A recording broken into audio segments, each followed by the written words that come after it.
Bismillahirrahmanirrahim. Assalamualaikum warahmatullahi wabarakatuh.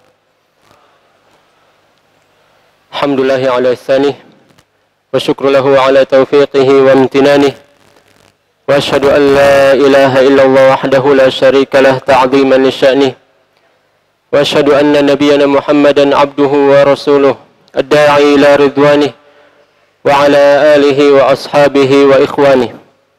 Ya ayyuhalladzina amanu taqullaha haqqa tuqatih wa la tamutunna illa wa antum muslimun.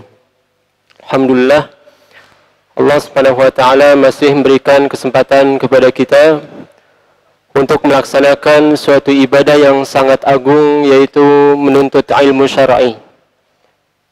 Dan Al-Imam Ahmad bin Hanbal, beliau pernah mengatakan, al-ilmu la ya'diluhu syai'un liman akhlasa niyyatuh. Ilmu itu tidak ada tandingannya bagi orang yang ikhlas di dalam mengerjakannya. Maka mudah-mudahan Allah Subhanahu wa taala berkenan memberikan kepada kita keikhlasan dan berkenan memberikan kepada kita ilmu yang bermanfaat dan amalan saleh yang dengan itulah merupakan modal kita bertemu dengan Allah Subhanahu wa taala. Kita akan memulai pembahasan Kitabul Buyu', bab jual beli, yang terdapat di dalam Kitab Bulughul Maram. Berkata Al-Hafidz Ibnu Hajar Al-Asqalani, Kitabul Buyu'. Para jemaah sekalian rahimani wa rahimakumullah, bab jual beli ini adalah suatu yang sangat penting, karena tidak ada di antara kita melainkan melakukan jual beli ini, ima sebagai penjual atau sebagai pembeli. Dan bab jual beli ini sangat penting, bahkan wajib hukumnya untuk dipelajari oleh orang-orang yang melakukan bisnis, ya. Yang suka berbisnis ini wajib mengetahui hukum jual beli. Kalau tidak, dia akan terjerumus ke dalam salah satu di antara tiga hal. Ima dia terjatuh ke dalam perkara riba, atau jatuh ke dalam perkara al-gharar, ketidakjelasan, al-jahalah, atau dia terjatuh ke dalam perkara al-ghish wal khida', tipu muslihat. Ya, maka wajib bagi orang yang melakukan jual beli untuk mengetahui ahkamul buyu'. Oleh karenanya suatu ketika sahabat Umar bin Khattab radhiyallahu anhu pernah meneriakkan di pasar kota Madinah, la yabi' fi suqina illa man qad tafaqqaha fid din.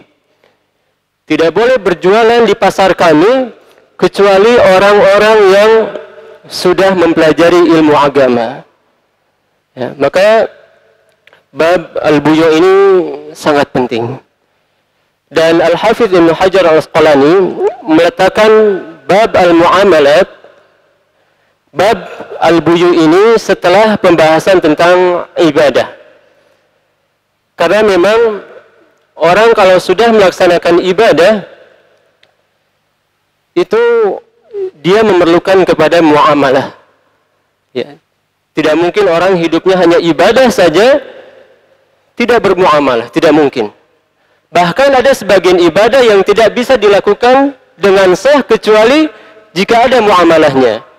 Contoh, orang mau melaksanakan salat, tidak sah kecuali jika menutup aurat. Orang mau melaksanakan ibadah haji, akan kesulitan dia melaksanakan ibadah haji kecuali dengan menggunakan kendaraan dan seterusnya. Ya.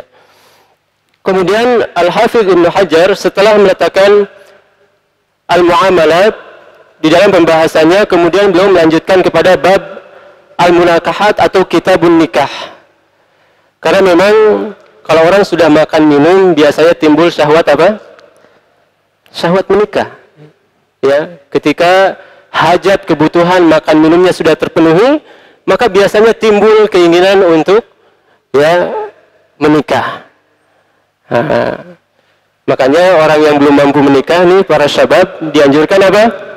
Berbanyak saum, ya, memperbanyak saum. Kemudian setelah selesai membahas kitab nikah, Al-Hafidz Ibnu Hajar membahas tentang bab al-jinayat wal mukhasamat, perselisihan, pertikaian, kriminalitas.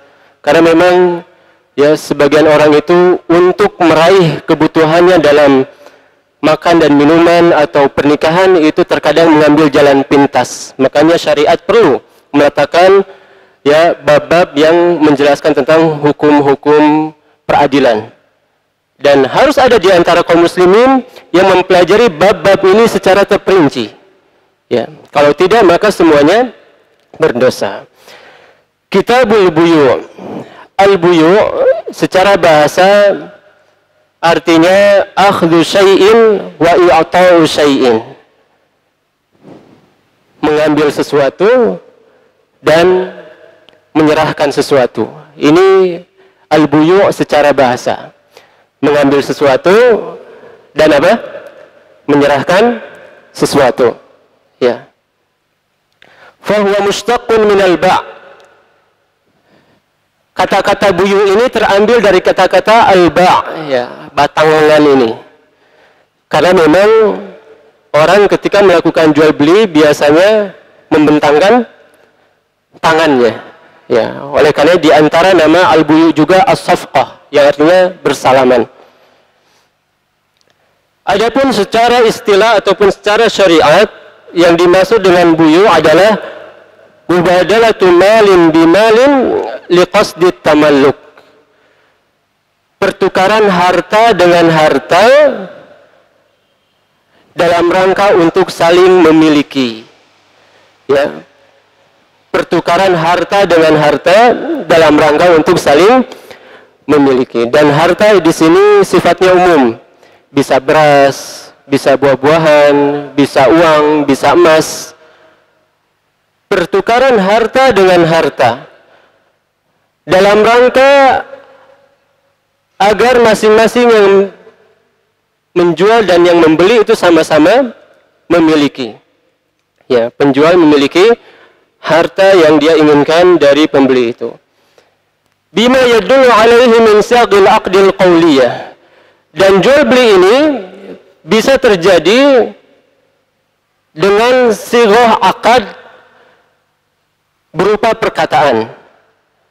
Ya, misalkan ada orang yang menjual, maka dia ucapkan apa? Saya jual barang ini. Kemudian sang pembeli mengucapkan, saya beli barang ini. Bisa dengan ucapan. Wa ma minal fi'l, atau bisa dengan perbuatan yang menunjukkan akan jual beli. Ya. Walaupun tidak ada ucapan sama sekali. Yang dikenal dengan istilah bai'ul mu'athah. Ya. Jual beli yang sifatnya serah terima saja. Walaupun tidak ada kata-kata sama sekali. Misalkan Kang David masuk ke plaza. Dia ambil semua barang yang ada di plaza itu. Kemudian ke kasir, nanti kasir menghitung dengan menggunakan mesin. Ya. Keluar faktur, kemudian dibayar. Kang David sama sekali nggak berbicara. Apakah jual beli ini sah? Sah. Jual beli itu sah. Ya. Wa huwa jaizun bil usulil arba'ah. Jual beli itu hukumnya boleh. Jual beli ini hukumnya boleh. Dan hal ini ditunjukkan dengan 4 dalil besar di dalam syariat kita. Ya. Yang pertama adalah Al-Quran. Di dalam Al-Quran terdapat ayat yang menunjukkan akan bolehnya jual beli. Allah Subhanahu wa taala berfirman di surat Al-Baqarah ayat yang ke-275, wa ahallallahu al-bai'a, dan Allah menghalalkan jual beli. Ya, Allah langsung yang menghalalkan jual beli. Ayat ini menunjukkan kepada kita bahwasanya agama kita ini bukan hanya agama yang sifatnya ibadah di masjid saja. Tidak seperti persangkaan sebagian orang, ya. Ibadah itu hanya di masjid saja. Ya, salat, zakat, puasa, atau haji yang di luar masjid. Namun ketika dia bermuamalat, itu melakukan kecurangan-kecurangan, korupsi uang, korupsi waktu, manipulasi keuangan, ya. Dia tidak merasa bahwasanya dia sedang melakukan pelanggaran syariat. Maka ini sangat penting bagi kita untuk mengetahui bahwasanya syariat kita yang menghalalkan jual beli dan yang mengatur aturan di dalam jual beli. Adapun dalam hadis, Nabi SAW bersabda dalam hadis riwayat Bukhari dan Muslim, al-bayyi'ani bil khiyar ma lam yatafarraqa. Al-bayyi'ani bil khiyar, kedua belah pihak, baik penjual maupun pembeli, sama-sama memiliki hak khiyar. Apa itu khiyar? Faiz. Khiyar itu apa? Hak untuk waktu, hak untuk memilih antara melanjutkan akad atau membatalkan akad. Ini yang dikenal dengan istilah khiyar. Malam yatafarraqa, selama belum berpisah dari majelis itu. Ya. Orang berjual beli masih di satu majelis. Kemudian ketika dia sudah mengambil barang, laptop contohnya, walaupun sudah dibayar, ketika dia ingin membatalkan jual belinya itu masih boleh. Tiba-tiba kepikiran, di rumah masih ada kebutuhan yang lebih besar. Maka boleh dia batalkan selama belum berpisah. Selama belum berpisah. Ya. Yang dikenal dengan istilah khiyar. Adapun kalau sudah berpisah, maka ya ini tidak ada kewajiban bagi penjual untuk mengembalikan barangnya. Ya. Karena ada sebagian orang yang sudah beli barang berhari-hari di rumahnya, balik lagi ke penjual itu dikembalikan. Ya. Maka kalau penjualnya tidak ridho, dia boleh memiliki hak untuk mengatakan tidak, saya tidak mau mengembalikan harta Anda. Ya. Dia memiliki hak untuk tidak mengembalikan uang pembeli tersebut. Namun kalau seandainya dia mengembalikan, ini merupakan bagian daripada amalan soleh yang dikenal dengan istilah apa? Al-iqalah. Al-iqalah. Ya, ketika sudah berpisah, kemudian pembeli balik lagi meminta membatalkan akadnya. Maka ketika sang penjual mengembalikan uangnya, ini menjadi amal soleh bagi dia dan dinamakan dengan al-iqalah. Al-iqalah itu apa? Yaitu ya penyesalan yang timbul dari salah satu pihak antara penjual atau pembeli di kemudian waktu, ya kemudian diridhoi oleh sang penjual itu. Itu namanya iqalah. Ya, itu namanya iqalah.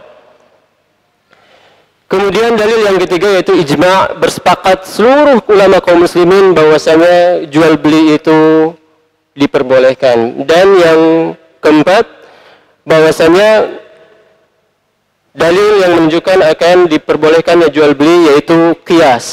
Ya, qiyas. Ya, kenapa?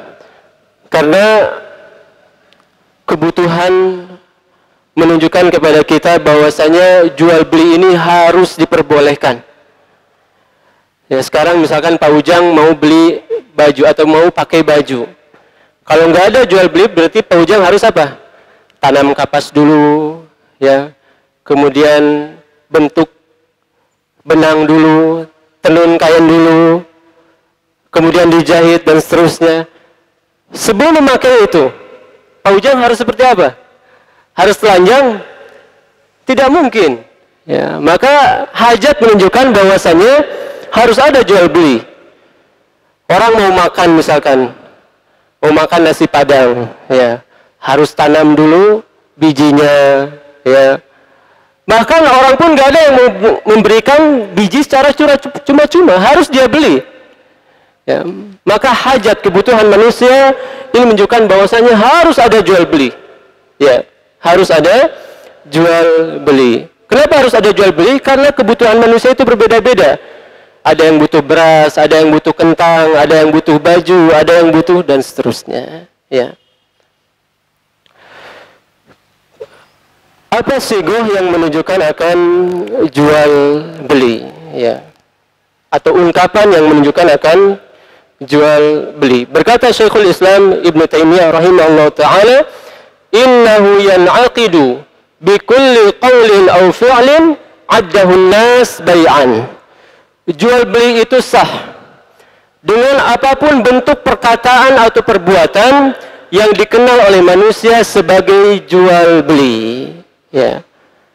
Jadi jual beli ini boleh apapun bentuknya selama manusia itu memang menganggapnya sebagai jual beli.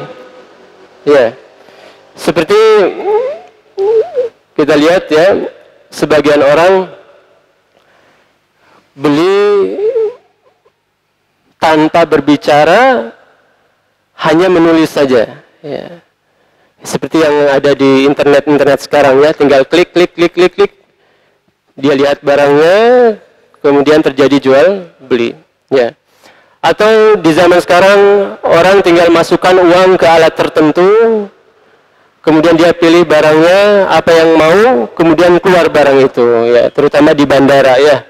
Minuman pilih, ada yang 5.000, ada yang 10.000. Sah jual beli seperti ini? Sah.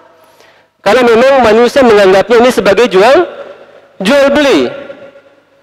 Atau ada sebagian tempat itu jual belinya hanya kepercayaan. Dia letakkan barang di situ, gorengan misalkan, atau tahu, atau tempe, ya. Kemudian nanti diletakkan ada celengan di situ. Ditulis saja harganya 500 per biji. Ya, yang dikenal dengan warung kejujuran, ya. Nggak tahu di sini ada tidak warung kejujuran itu ya. Dulu saya pernah jualan seperti itu, awalnya untung, ya. Awalnya warung kejujuran bener. Ya lama-lama jadi warung kehilangan kejujuran. Karena ketika dihitung selalu kurang, ya. Akhirnya tidak lanjut lagi. Ya, ini sah jual beli seperti ini sah, karena memang manusia menganggapnya itu sebagai bentuk jual beli. Ya.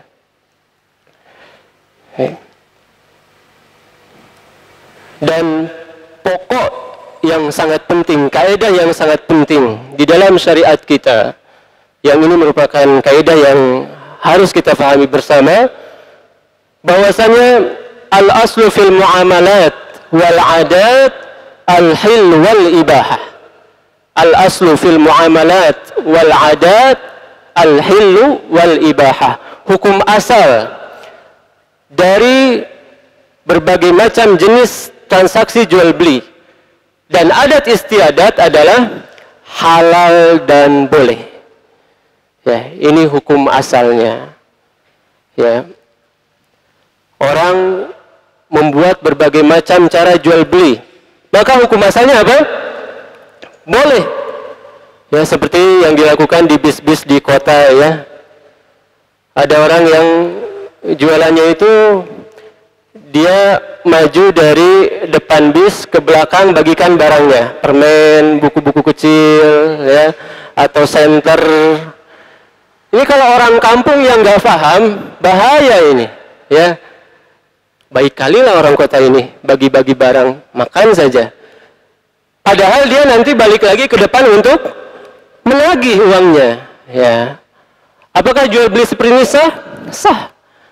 Karena orang kota sudah tahu bahwasanya orang yang bagi-bagi ini bukan untuk bagi-bagi gratis, ya, tapi untuk jual beli. Ya. Apa dalil yang menunjukkan akan kaidah besar tersebut? Allah berfirman di surat Al-Baqarah ayat yang ke-29, "Huwallazi khalaqalakum ma fil ardi jami'an." Dan dialah Allah Subhanahu wa taala yang telah menciptakan bagi kalian seluruh apa yang ada di permukaan bumi ini. Ya, maka hukum asal dari perkara dunia adalah boleh. Ya, hukum asal dari perkara dunia adalah boleh. Ya. Apa hukumnya masak nasi goreng pakai petai? Boleh? Boleh tidak? Boleh. Apa alasannya? Alasannya apa? Kenapa masak nasi goreng pakai petai boleh? Tadi kaidahnya hukum asal dari perkara dunia boleh, sampai ada dalil yang mengharamkan, ya. Ya, jadi hukum atau berbagai macam jenis jual beli itu hukum asalnya boleh. Orang sekarang jualan pakai speaker, ya, tahu bulat biasanya itu, ya, tahu bulat digoreng dadakan. Itu hukum asalnya boleh, karena memang tidak ada dalil yang melarang, ya. Demikian juga adat istiadat, ya, adat istiadat itu hukum asalnya boleh. Syariat kita ini bukan datang untuk melarang seluruh adat, tidak. Namun datang hanya untuk mengatur adat dan melarang adat yang, ya, termasuk kepada adat jahiliyah. Ya. Ini kaidah yang sangat penting di dalam syariat kita. Ya. Mungkin ini saja dulu yang bisa dibahas, karena waktunya sudah habis. Mudah-mudahan apa yang kita bahas ini bermanfaat dan bisa kita amalkan. Wassallallahu ala nabiyina Muhammadin wa akhiru da'wana anil hamdulillahi rabbil alamin. Assalamualaikum warahmatullahi wabarakatuh.